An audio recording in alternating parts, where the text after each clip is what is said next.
Assalamualaikum warahmatullahi wabarakatuh.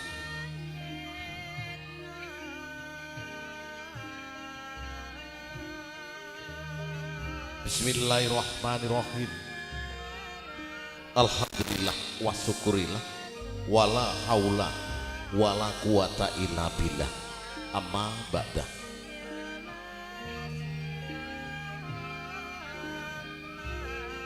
Dun prosepuh prisepuh ingkang semua satu bangin dari akan keluarga agung Bopo Suradi dalah Ibu Suparmi Sakloro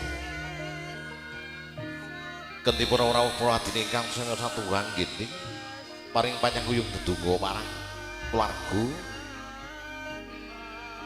wiwit nika dinten kawula nyuwun idi pangestu nyuwun dhumateng panjenengan bakal ngelampahi toto upacara panggih ingkang lumantar toto rias, toto dekorasi, toto busana MUA Kiki Permata saking Klopo Sawit Candipuro Kabupaten Lumajang kadiriaken barang artis video syuting ugi nijar fotografi kanthi kasangguyung barang Wida Audio Professional Music Sound System hadirin kanthi mulyaning keluarga Bopo Suradi kawula minangka pambinaan ngatur Ki Baroto bakal miwiti tata upacara mugi tansah pinaringono dedonga dening para sepuh pisepuh adi sepuh ingkang sampun pono ing pamawas nuwun.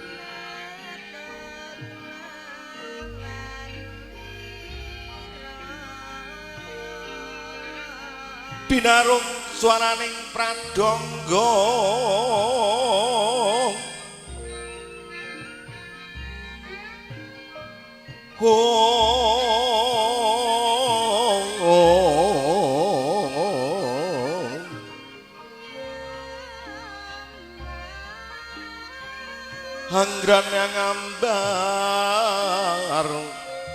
Hanggrane ngambar ketawang puspa warna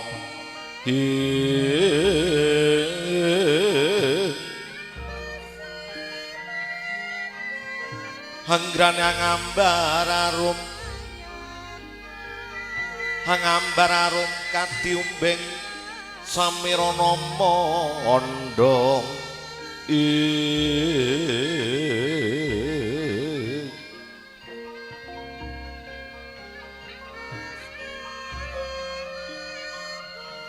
setentrem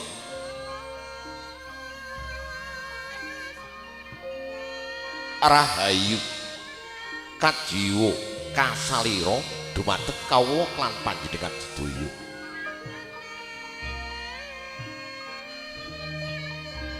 dun dumateng Ramundin para sepuh pinisepuh ingkang hanggung mastuti ingkang dados poening kautaman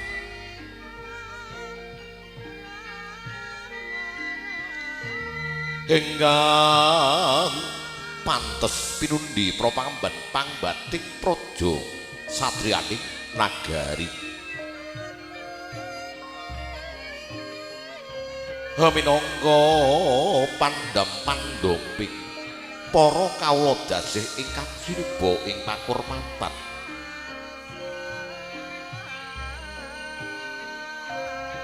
para sarjana para sujana sujananing budi kang hawenang nampi wahyuning kasutapan nulinggih brayat ageng baraya wirawiyata baraya wiratantama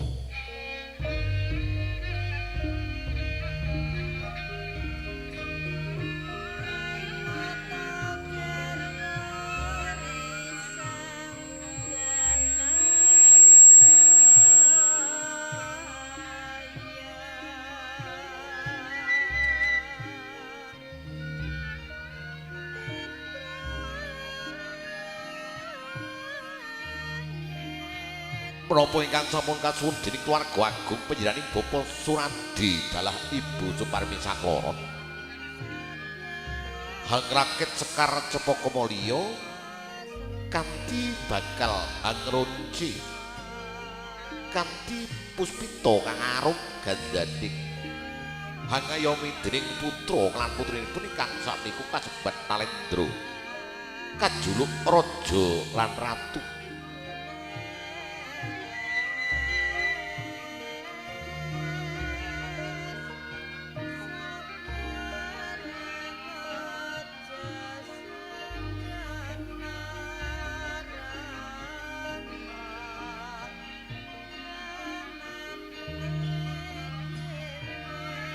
Para purna karilabet raja Mahamek luhuring dharma. Para alim, para ulama ingkang linten dalu tansah sumandhing kitab suci wahyuning ilahi minangka panuntun keblating parembah satuhu lampun to luhuring budi lebda ing pitutur.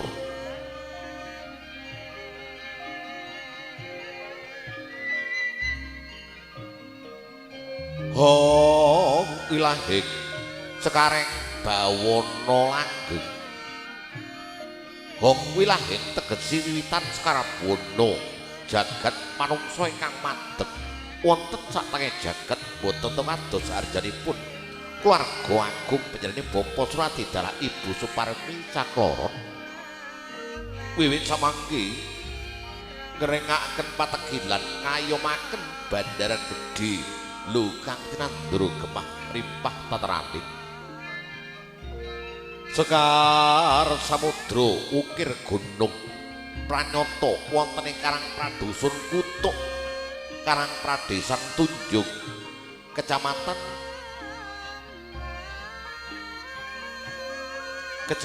Godialit Kabupaten Lumajang. Handhiraken gati katresnanipun dening putra putri swayah sakloron putra putri Atmaja ingkang sami-sami handhiraken katresnan sampun wanci dening bebrayat kang agung tinemu dening jodho mugia menapa kang dipun gagas dening sakloron kakung Sumana putri ingkang sakmenika kanthi ridhoning Allah Subhanahu wa taala Gusti kang akara loka Gusti kang akara jagat Gusti kang maha suci kanthi kaidanan karidanan marang panjenenganipun dadosa keluarga kang titi tentrem kerta raharja keluarga kang sakinah mawaddah warahmah lan mugi pikantuk ridhoning Gusti kang maha mirah. Ngaturaken sugeng rawuh dumateng panjenenganipun para hadirin para tamu wiwit menika wonten ing sasi Sawal kanthi kawula minangka menungsa biasa nglebur dening dosa wonten ing dinten Kang Fitri, dinten Kang Fitroh kati ngaturaken minal aidin wal faizin mohon maaf kelawan batin kanthi leganing penggalih panjenengan mugi ngaturaken 1 Sawal 1447 Hijriah mugi menapa ingkang kawula panjenengan lampahi wiwit taun kepengker ngantos sakmenika kanthi kalebur kanthi dening Gusti Allah dadosa kanthi Kang Fitri lan Fitroh raga lan badan kula panjenengan sedaya kanthi kasebat kanthi nyuwun gunging pangapunten ingkang saagung-agungipun.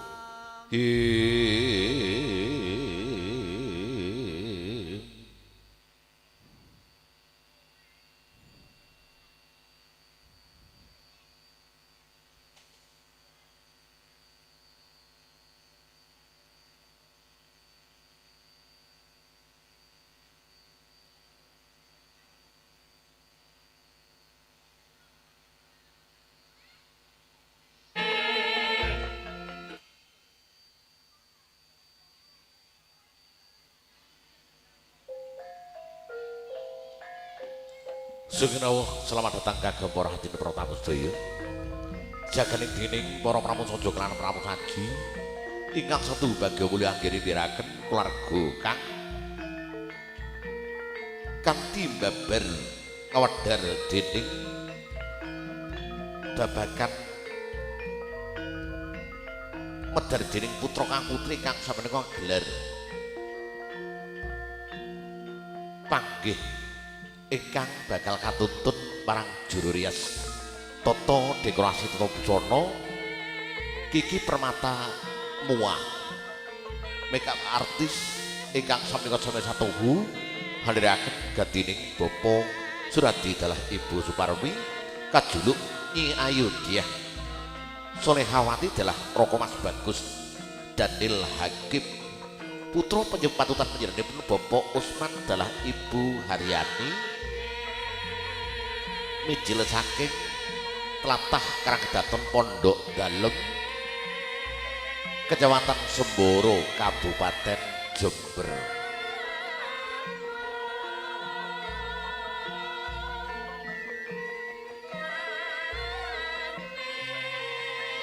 Henggriya mangung mangune mangungkung hamangungkung reng kandunganing harimbang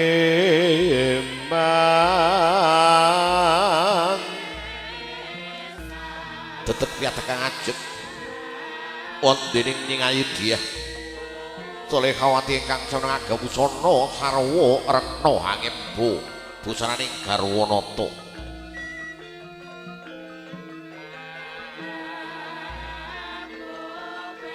kanthi ngagem sanggul wiwit sakmenika ngagem hijab kanthi tinasang dening mahkota wonten saking blubun katon kating panjurat pating cemorot pating jebleger anggening sinawang saking mandro kanthi sinapiraken wonten pamindangan kanan arupi sapta nyunci kang arum gandane kanthi gandane kebaki pawiwan prasaja busana kang dipunagem panjenenganing Roko Mas Bagus Daniel Hakim ingkang samne busana kaprajan kang sampun tinasang tetenger kanthi kekalung kang ajeng netengeri dening panjenenganing minangka tetenger sampun anggadhahi kewajiban tanggung jawab marang keluarga kanthi pepanggihan kang becik ugi kelampahan pinanggih kalancaran tebih ing rubeda kalis nir ing sambikala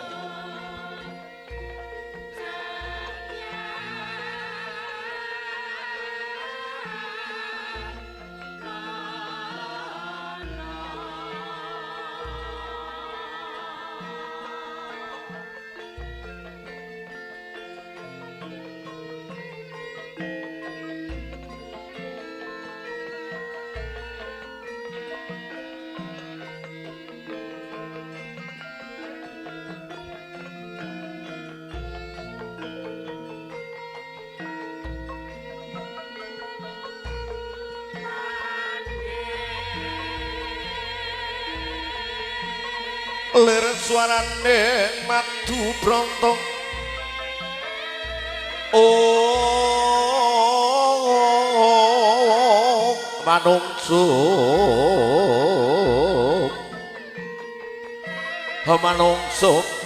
sareng kembang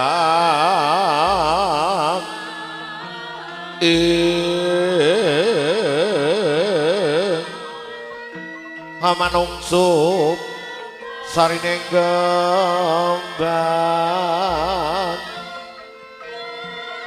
dinenggo ing papan panggonan siyaga para pramugara kelan pramugari kang setya anggene namping babagan panggih ingkang sakmenika bakal kelamaken mugi menapa ingkang sampun katata kasiagaken dening para juru rias ingkang samapta bakal tinemu lan pinanggih marang panjenenganing pinanganten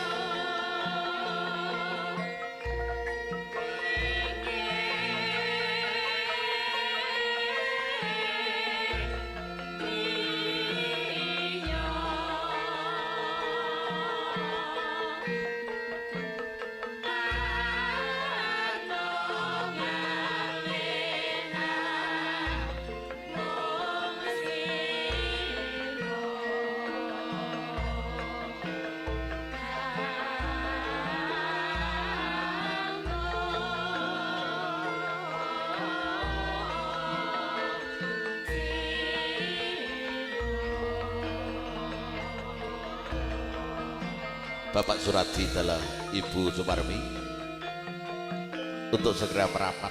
Ya. Bapak Suradi dan Ibu, Bapak Usman dan Ibu Haryani dimohon untuk segera merapat kepada putranya.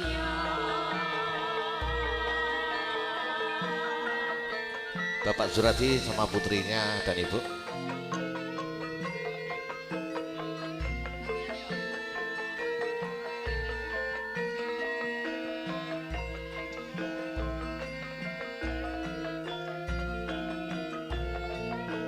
Bapak sebelah kanan kiri, Bapak sebelah kanan, Ibu sebelah kiri.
Leleng ramyaning sesongko kumenya.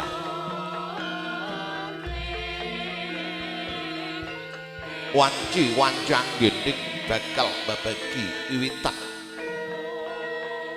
Temu panggih kang bal kelampahan wingi menika dinten. Kanthi nambar dening panjenenganing sakloron handhiraken abdi nasih kanthi para dayeng para satriya ingkang semaya satu ngandhiraken marang rasa gatining warga kang bakal pinanggi wonten ing papan panggonan dalem ingkang sampun setuhu bagya anggening hadiraken marang panjenenganing sakloron.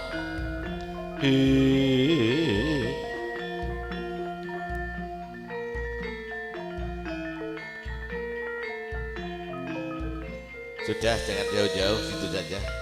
Mas Daniel, situ saja. Di situ, ya.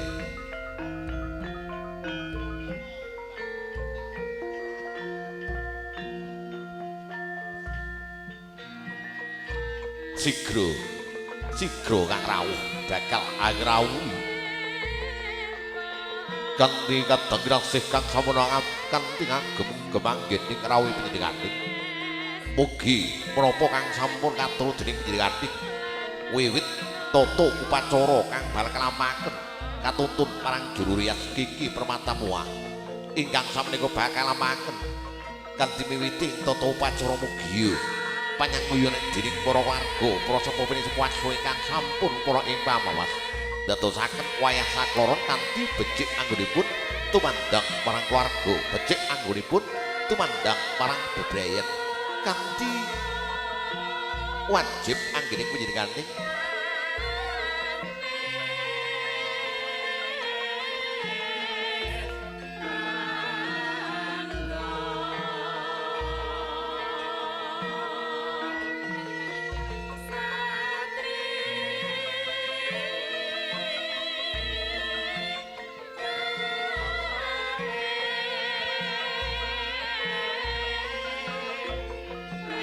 wiwit tata terming upacara kanthi panyakuran mugi jiwaning dening bakal lampahi kanthi babagan tata upacara wiwit nika panjenenganing bakal kairing gendhing lancaran Mahesa Giro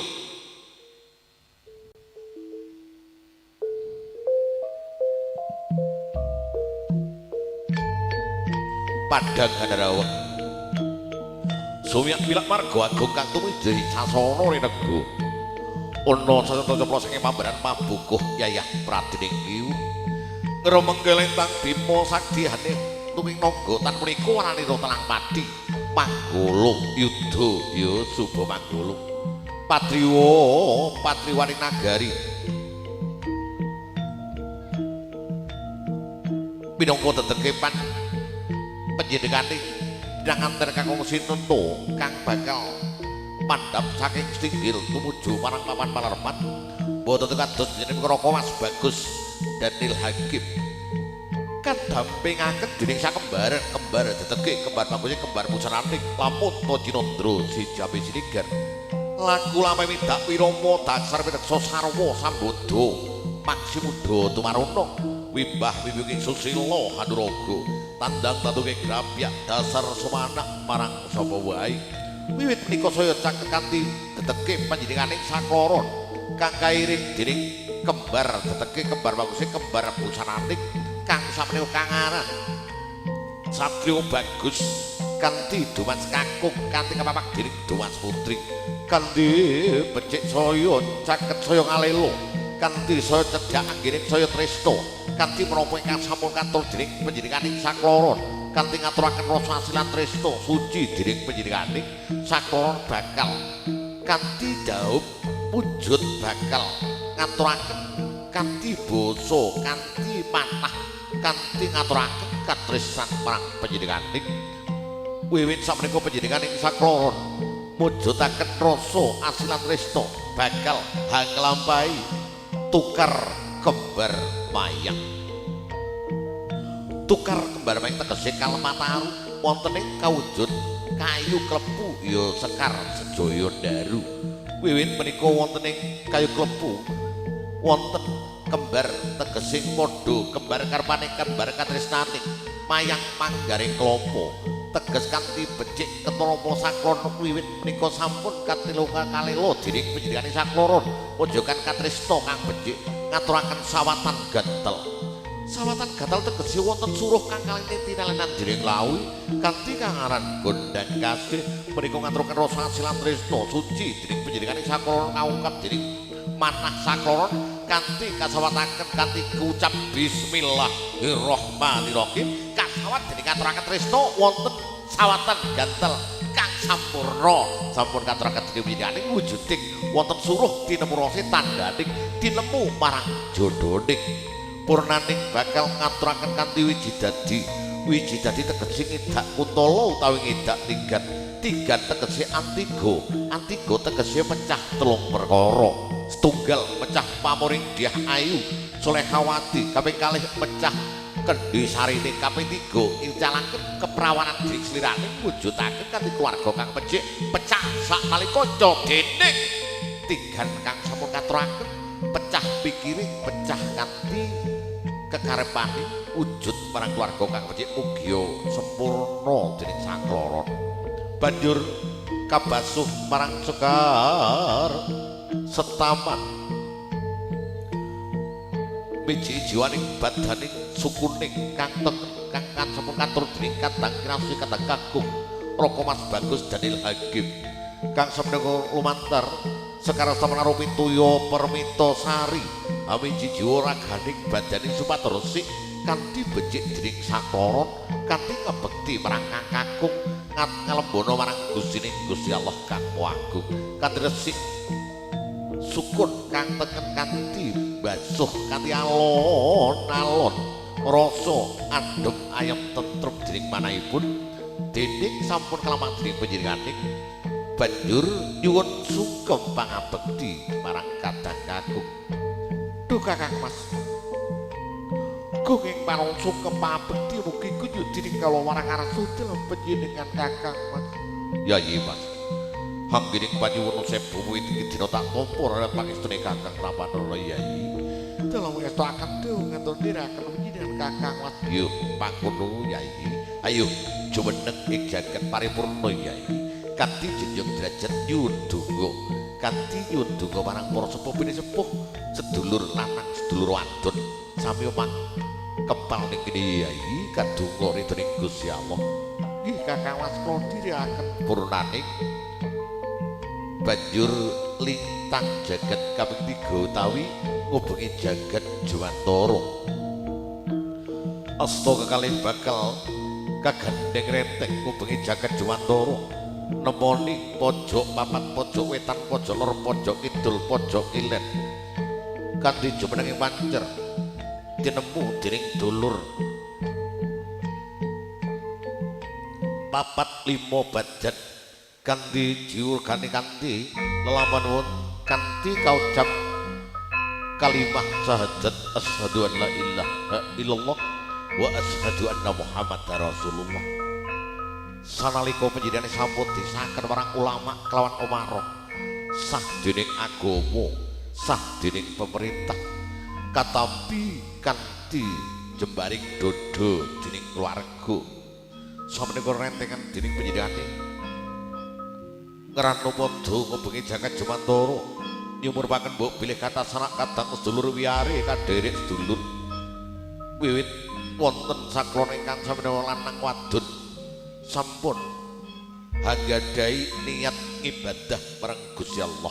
Mugi katentumaning urip kamulyaning urip kanthi kapanggihaken marang sliraning purnaning bakal kasindur maring Kanjeng Rama, bakal tumuju warang papan panggonan kalaros kalanggaken wonten kursi jengkar gading dampar beto kang lapis dampar kencana.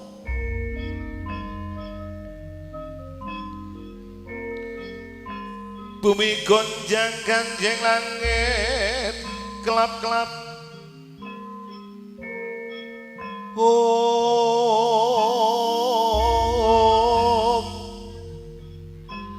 katon letang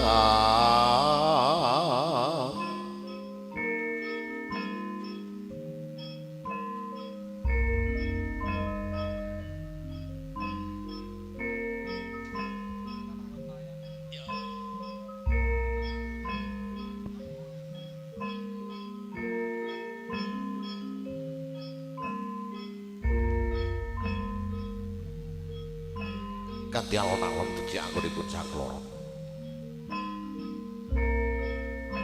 Ugi kawujudaken katresnan.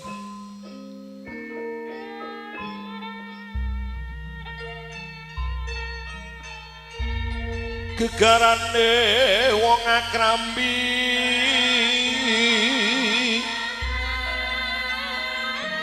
dudu bondo dudu rupa hamong ati pawitane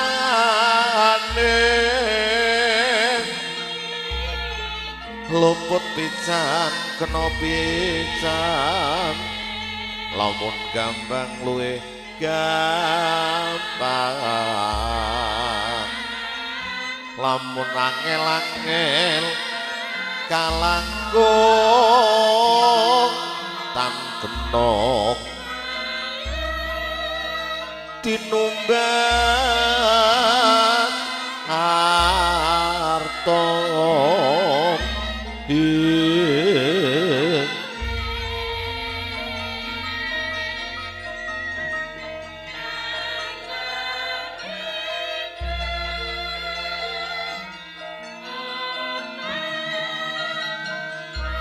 purna kang sakmenika bakal ngaturaken timbang pangkon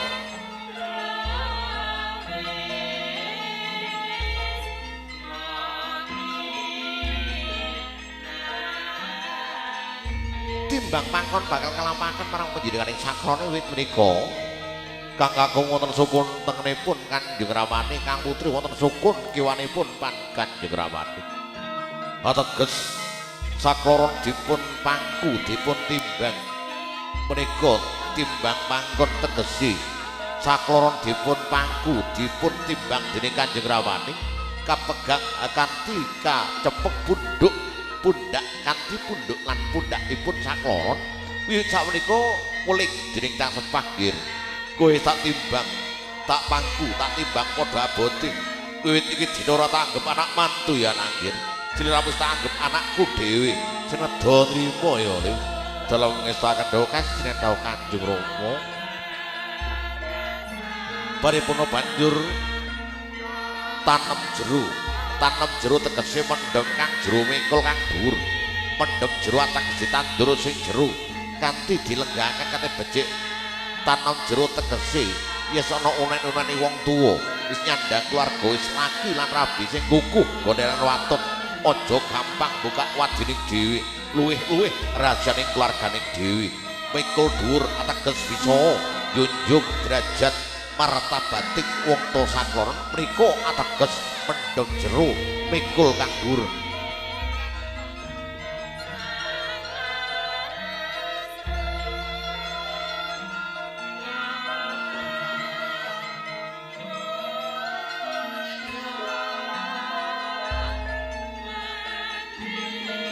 Punika kang tanem jero mendem jero tegese kacebak dini budak sakloron nganti katresnan dening tiyang sepas sakloron wiwit nika bakal ngaturaken kacar kucur kang bakal kalamaken dening panjenengan sakloron mugi tansah kinaringan menapa kang sampun katur dening panjenengan sakloron.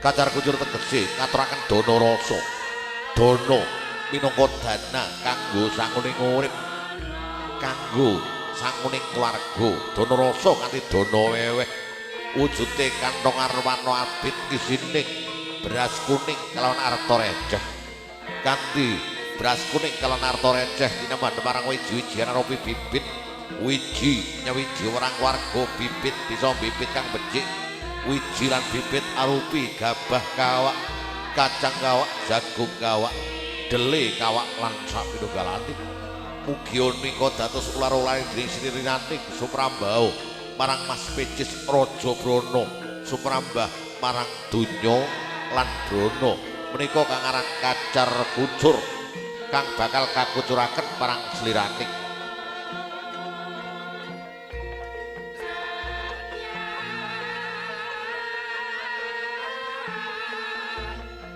Menika minangka kaya kayanipun pirangaten kakung wiwit nika dinten Mas Daniel Hakim sampun gadhahi kaya gadhahi penghasilan sekedhik ngaturaken syukur kathah alhamdulillah mugi menapa kang katampi dening panjenenganing rejeki kang halal langkung barokah kanthi dadosaken berkah dening keluarga.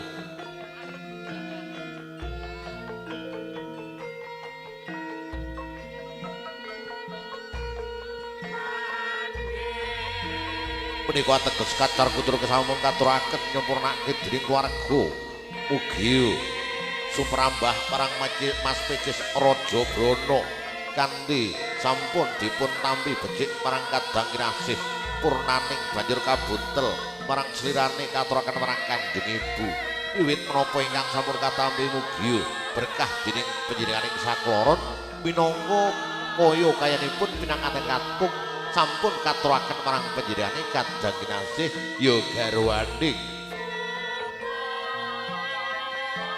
wiwit ing Dyah Ayu Salihawati ingkang sampun nampi kanthi ikhlas ing penggalih panjenenganing purna bakal kabuntel banjur kaparingaken dumateng ngarsa panjenenganipun dalem Kanjeng Ibu.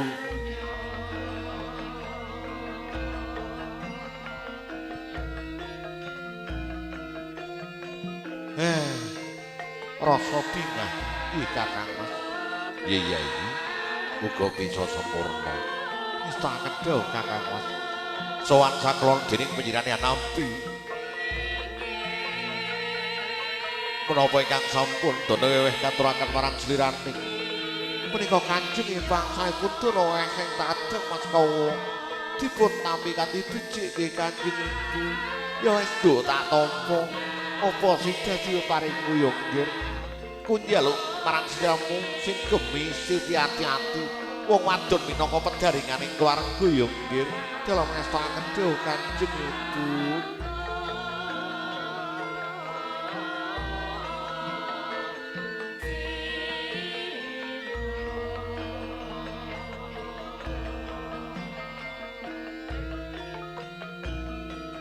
paripurna bahkan sakmenika bakal ngaturaken dulangan tawi dahar kelimah kang bakal kadahar sekul walimah ingkang sampun sinanganan diri degudunganing para alim, para ulama, para kiai, para ustad ingkang sami satu anggun sampun dipun dedonga dening miraning kang wujud Kembul Pujana Andrawina. Kembul Pujana Andrawina sakmenika bakal kekembulan dedulaken sakloron wonten sekul sawadah kakloronan kang aran Sega Punar. Sega Punar menika nggih menika sekul punjung kang sampun pinaringan dening lawuh kanthi munari dening sliraning ugi ngesening jiwaning raganing badaning supadosa kebak jiwa-jiwa kang becik jiwa kang iman kanthi gadhe iman-iman kang Islam menika dar kelimah kanthi mangucap bismillahirrahmanirrahim Allahumma barik lana fima rojaketana wakina adzabannar amin ya robbal alamin. Kadahar becik anggoning slirane mugi slirane sampun ikhlasnya menggalih kasih kelawan sang rasa silang tresna suci sakmenika kajuluk keluarga kang sakinah mawaddah warahmah lan mugi pikantuk ridhoning Gusti kang Maha Mirah amin ya rabbal alamin. Kajeng kunjuk tirta wening kunjuk tegese ngombe tirta banyu wening bening rupane tirta nglungsurke barang kang ngloso badan sira barang kang becik semene marang badan sira kanthi ngresiki jiwaning ragane nyucekne jiwaning kun fayakun dadya kaket inen rukuna kaya mimi kelawan mituna tresnane kaya rendeh retengi Dewi Ratih kelawan Raden Kamajaya kaya wondening Rama kelawan Raden kanthi Raden Rama kelawan Dewi Sinta sakmenika sampun katuraken dening slirane wujuding katresnan sampun becik kanthi sakloron sampun hangunjuk tirta kamuning purnaning sakmenika panjenengan bakal ngaturaken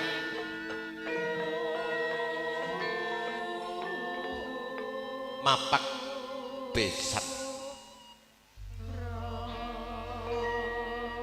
kang bakal mapak panjenenganipun Bapak Suradi marang panjenenganipun Bapak Usman Dalla Ibu Haryani kanthi penghormatan dening mempelai berdua yakni kemanten saklon nggih menika jumenenging wonten ing pasewakan amapak jiwangga dening keluarga Bapak Usman Dalla Ibu Haryani sakloro kanthi kairing gending sarwa aras gleyong yen nduk ya heeh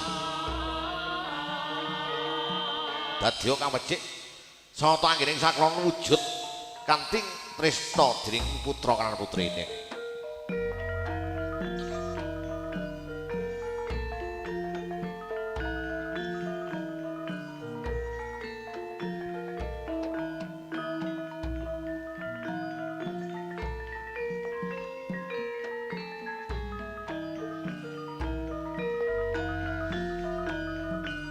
Kanthi pengucap assalamualaikum waalaikumsalam sumangga kakawas kanthi rawuh ngaturaken sugeng rawuh wonten ing gubuk kawula menika nggih Yai Mas ngaturaken juga nuwun pangapunten kang agung wit nika dinten Riyadin dina riyaya yalu sepura sing gedhe nggih Kakang Mas ngestakaken dawuh nggih Mbak Ayu ngestakaken dawuh sumangga Yai kula dherekaken sumangga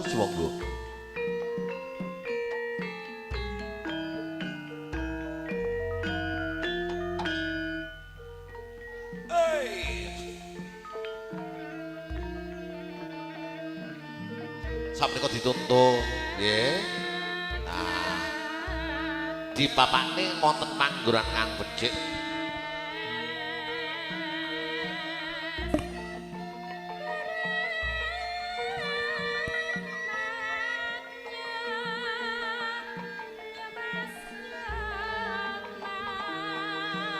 Nggih, sumangga.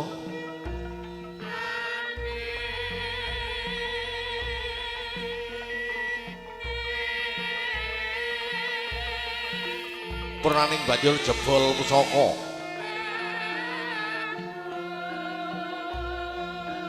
Kagem Mas Daniel menghadap ke sini dulu, nggih. Agak ke sini, Mas.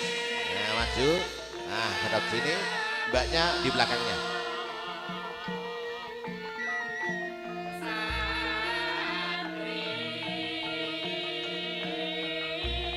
Hanggening jebol pusaka kang bakal kajebol. Pusaka kang dipun agem dening Raka Mas Bagus Daniel Hakim. Wiwit sameneika bakal kajebol dening Kadang Nasi ya garwane. Wujuding bakal nyuwun sungkem donga marang tiyang sepah boten kepareng anggene ngasta. Nggih menika pusaka utawi gaman. Kang sameneika bakal dipun jebol katanggelaken wonten ing papan ingkang sampun purna. Jumapaken dening keluarga. Kang Mas, nyuwun nggih pamuntun. Anggene kula jebol pusaka ingkang panjenengan agem. Ucap bismillahirrahmanirrahim tak jebol Kang Mas. Nggih Yai. Pusaka Kiai Kanjeng Kala Mangsa. Nggih sampun purna. Anggenipun panjenengan saklon bakal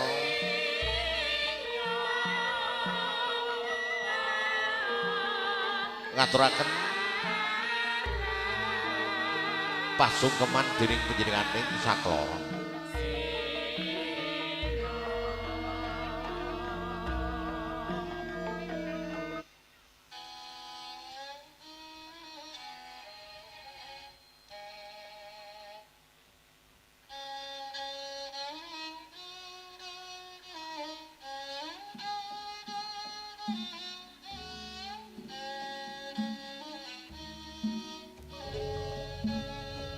Sesembah mring ulun yun gunging panuwun marang Rama lan Ibu.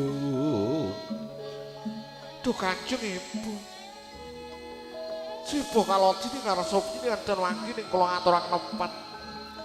Ngene kawula putri panjenengan ingkang kanthi ngrepoti dening panjenengan kanthi damel kanthi rasa becik dening Ibu.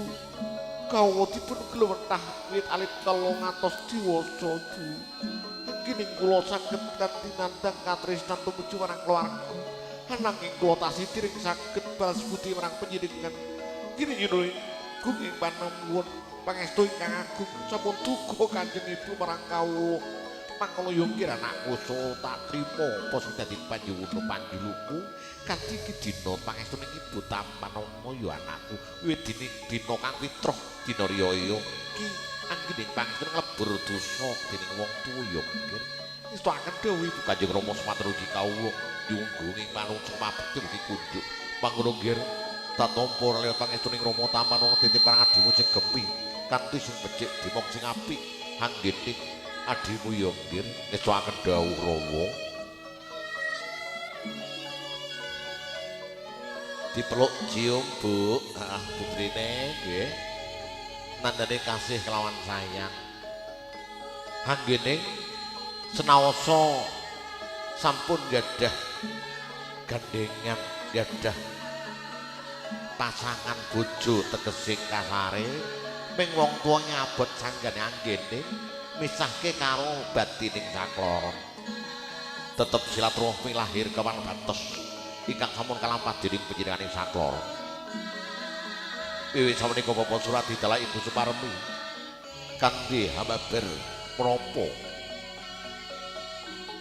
kanthi hababer pawiwahan ngagelar dening papan panggonan kang becik. Rama Ki kula nyuwun kuning panungsa kepabekti mugi kunduk pangestu ingkang agung nggih Kanjeng Rama. Mangkono yo nggih anakku. Ditiwanjang gining nemone jodohmu sing ati-ati yo nggih. Rama ngedeni marang sliraku muga-muga nggih anakku sing tak gandang tak suwun marang Gustiku dadi keluarga kang tentrem kertor harjo, keluarga kang sakinah mawaddah warahmah kanthi bisa duweni keluarga kang mulya yo nggih sempurna anggening kowe sakloron. Ngestoaken dawuh Kanjeng Ibu, ngestoaken dawuh Kanjeng Rama mangkono yo nggih anakku lanang.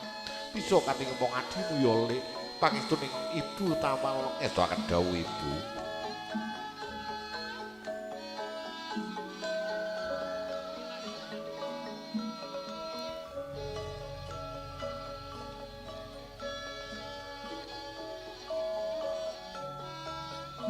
Nggih, anggone ngrasa tresnane tiyang sepah. Wiwit procot ngantos dewasa ngantosa nggadah putu canggah. Nggih, panggah tetep momong. Iya. Wis ora liwat wong tuwa iki momong ngono ae, ora mari-mari. Nggih, sapunika keluarga Bapak Usman dalah Ibu Aryani. Ibu kawula sepuh wonten ngarsa panjenengan dalem. Anggening nyuwun kenging panuwun sung pabekti mugi kunduk pangestune ingkang agung Ibu. Mangkono ya kira anakku.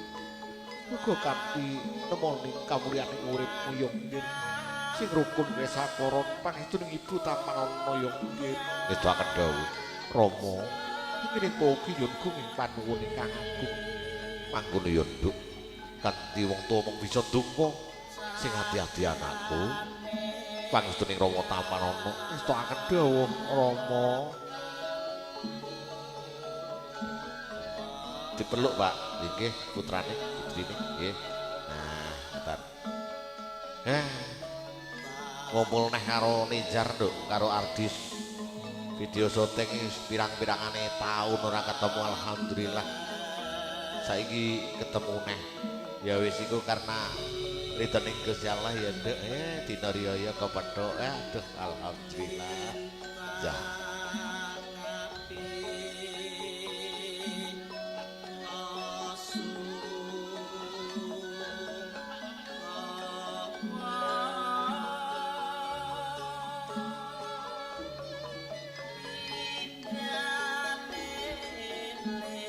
Rama estu anggening kala nyuwun gunging panuwun sungkem pamekti mugi unjuk niraken dawuh Rama.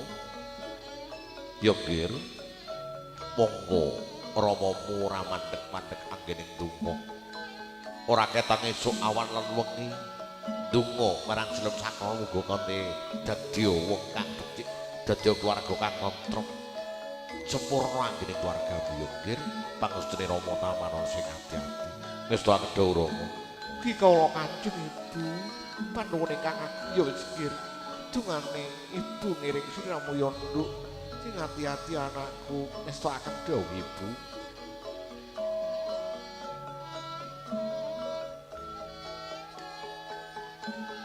Sampun anggening purna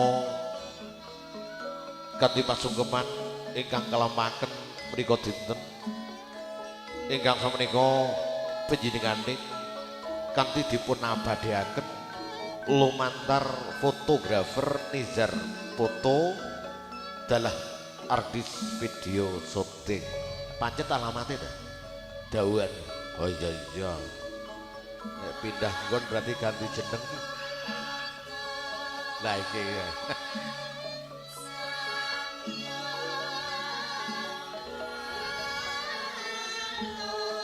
Diabadikan dulu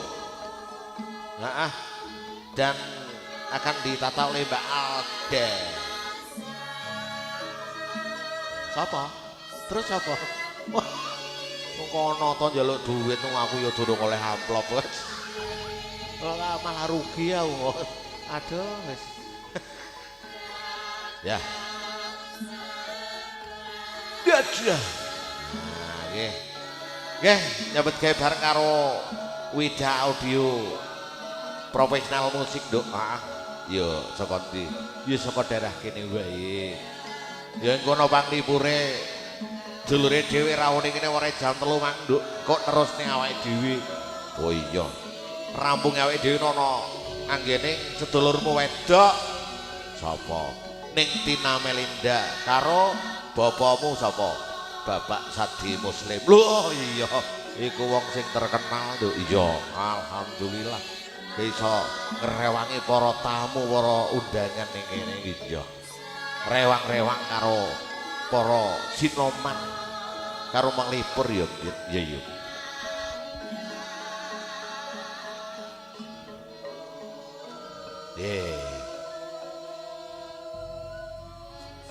Dipoto sik Nggih. Bu Parmi, Pak Suradi depan kamera nggih. Heeh, pandangan ke kamera. Senyum Bu, mesem. Oh, arep mbok foto ta, Mas? Oh, ngono. Ja. Nah, senyum Pak, senyum Bu. Halo, senyum nggih, senyum. Pandangan ke kamera nggih. Bapak Ibu hadirin tamu undangan, anggening temu panggih sampun paripurna sakmenika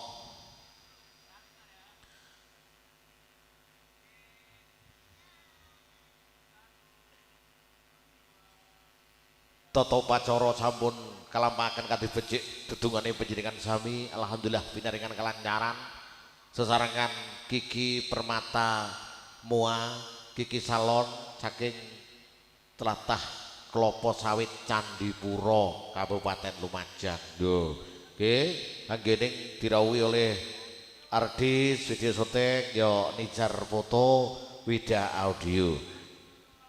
Bapak Ibu hadirin tamu undangan kalih ngantos prosesi foto kanthi hadiah gending dumateng kemanten sakloron ya gendime salam hangat kanggo kemanten sakloron ya.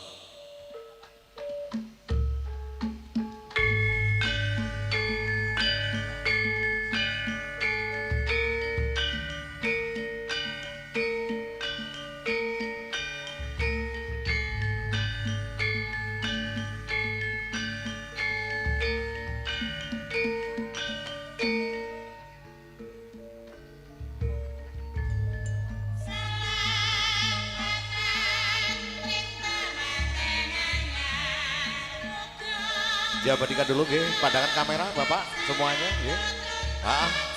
Lepaskan senyumnya Pak. Senyum Bu. Lah begitu Pak ya. Pak Suradi pinter action enggak iki.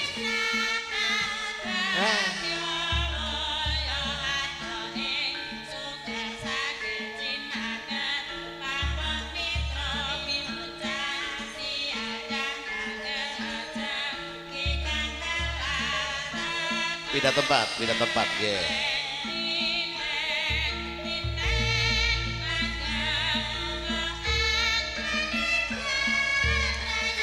Bapak sebelah kanan nggih.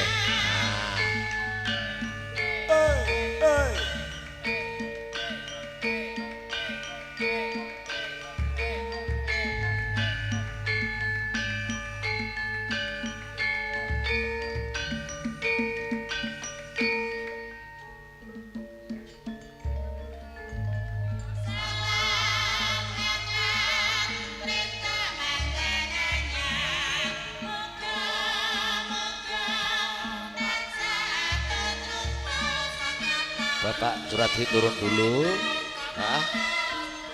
Ibu Haryani pindah tempat sini. Nggih. Foto dulu keluarga. Persiapan kembar mayang mana? Cewek cowok kembar mayang persiapan dulu. Ya.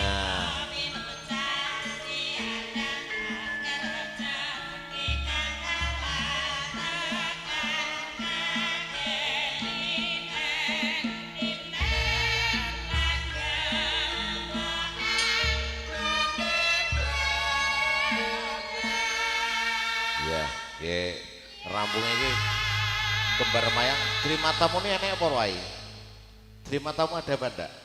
Ya nanti setelah ini keluarga, setelah kembar mayang keluarga dari Jember banyak yang datang Pak? Orang 6 alhamdulillah cepet padat terpercaya ya fotonya nanti dilanjut dari keluarga sini semuanya kakek nenek dan semua yang ada di sini bisa foto bareng Bu Parmi nggih. Oh nggih. Oleh kayak neng wonge foto. Nggih. Bermayang dulu ayo. Mana? Nah. Ayo. Heeh. Satu-satu cewek cowok. Sandalnya dipakai Mas. Ngarepe salat ae dicoplok barang ge.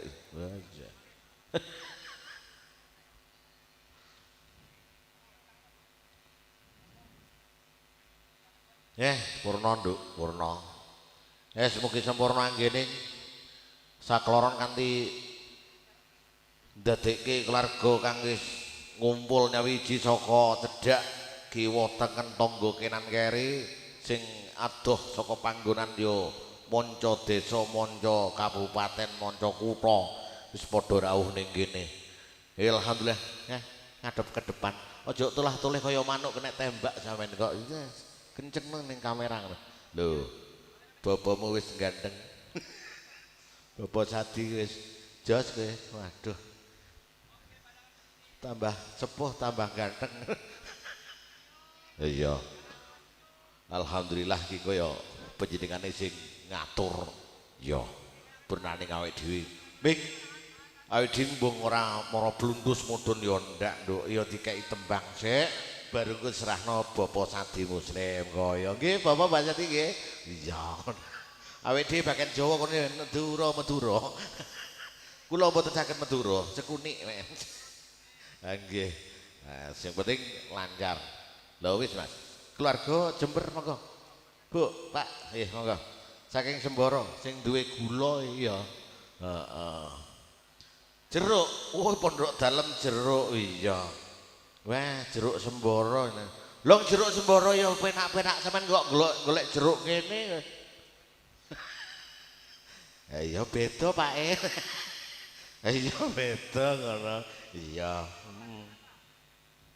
Monggo, Pak. Nah. Apanya kebakaran, Bu? Oh, daunnya. Oh, daunnya basah kok, Bu, gak kira bara.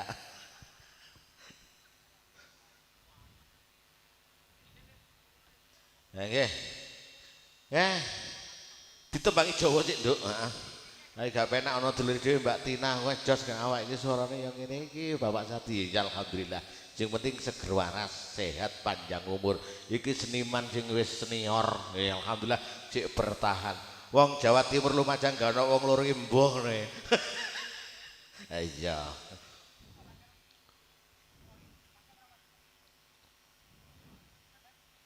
Ditembangi, Nduk. Ah. Karo Wida Audio ya kono. Dadi Kang Becik ya nggih. Heeh. Kanthi karo barengi sing foto-foto mangke sak barene iki keluarga apa kutuk nggih ngriki nggih. Pak Surati nggih. Keluarga Pak Surati kene bojo Parmi nangge foto bareng nggih keluargane. Heh, Jawa iki, Nduk. Ya.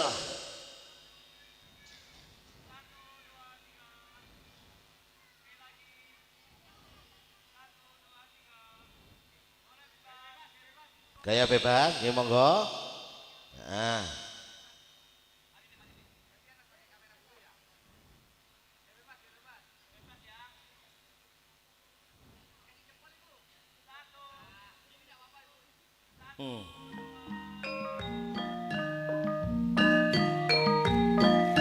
Yeah.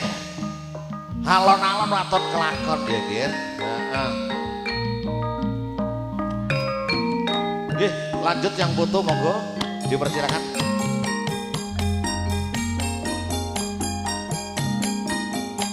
Yang liwat aku kelingan ku bokae biar tak goleran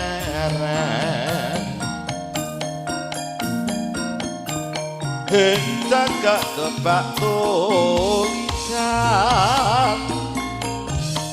warna abang tondo kasih sayang jenenge kubokat moro biyen kae tak kuatung tresno tanpa bantal tanpa kloso bot abote ketamanan moro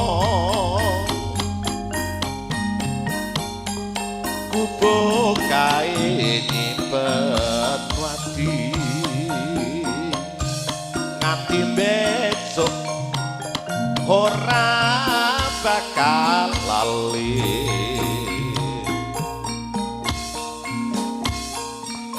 kubu kae kebak sito wayah gagat rino catetan sajroning ati catat luntur saya berarti aku kowe dadi garwa mergo leren ning kupokan moro diangkat loro alon cokek itu yo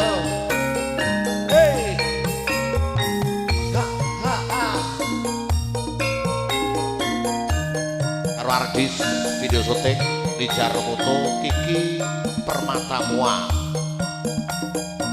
Wida Audio tuh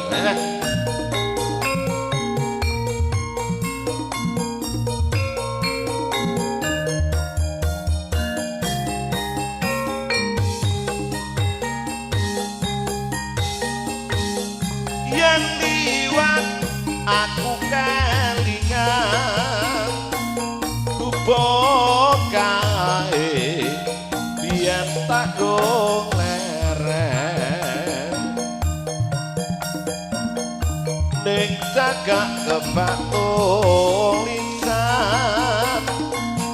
warna abang tondo kasih sayang jenenge kupokan moro biyen kae tak guantung tresno tanpa bantal tanpa kloso bot abote ketamanan moro kupokae nyimpen wati angan di besok ora bakal lali kupokae kebak ditong tengah wengi nganti gagat dino catetan sajroning ati catetan luntur saya berarti aku kowe dadi garwa mergo leren ning kupokan moro yang mau foto dikondisikan dulu dari keluarga dipersilakan nggih mudah-mudahan apa yang diharapkan senantiasa memberikan yang terbaik buat panjenengan semuanya Bapak Ibu nggih Bapak tuwin para ibu mugi kanthi dadosaken leganing penggalih panjenengan sami kanthi gending kang kaping kalih punika pungkasan mangke bare kula Bapak Sadi nglajengaken nggih Pak nggih. Pokoke diramekno ngene biar isuk. Jare Mbak Tina awak greges iki aja isuk. Ha nggih. Tembange caping gunung nduk, caping gunung heeh.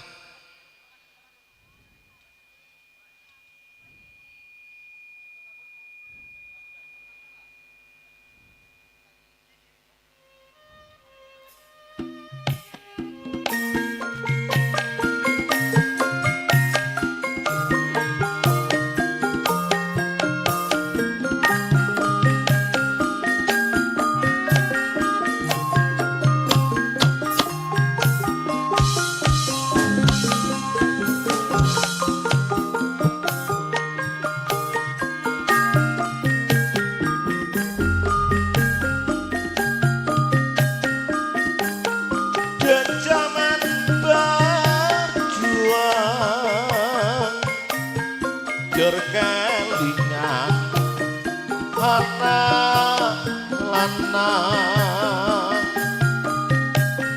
biyen tak openi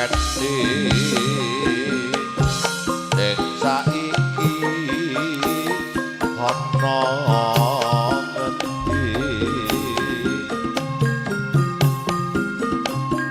jarene wis menang keturutan sing digajah biyen ninggal janji ning saiki apa lali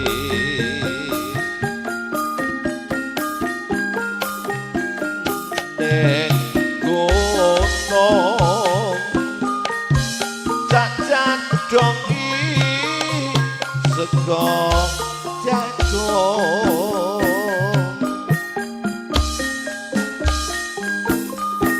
yen medhok jak sili sampe gunung sokro pita nyawa gunung desa dadi reja dene ora elang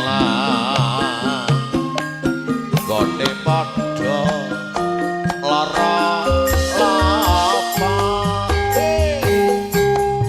ayo rek joget ayo siji loro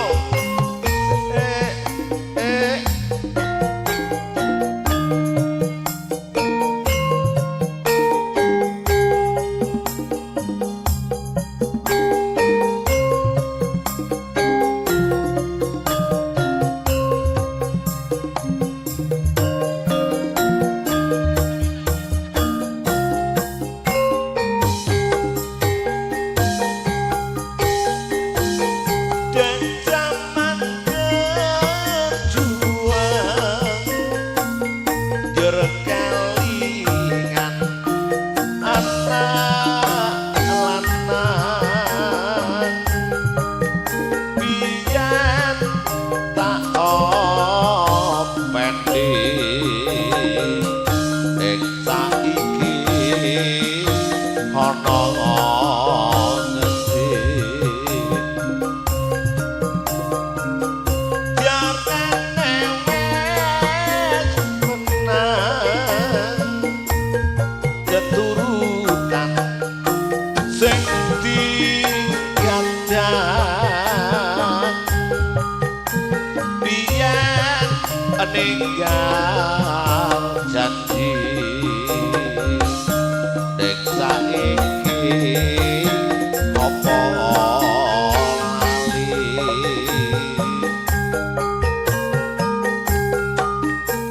aneng gunung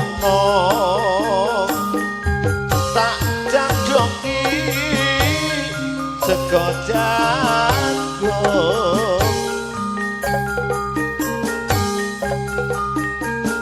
yen mendong tak sili sampe gunung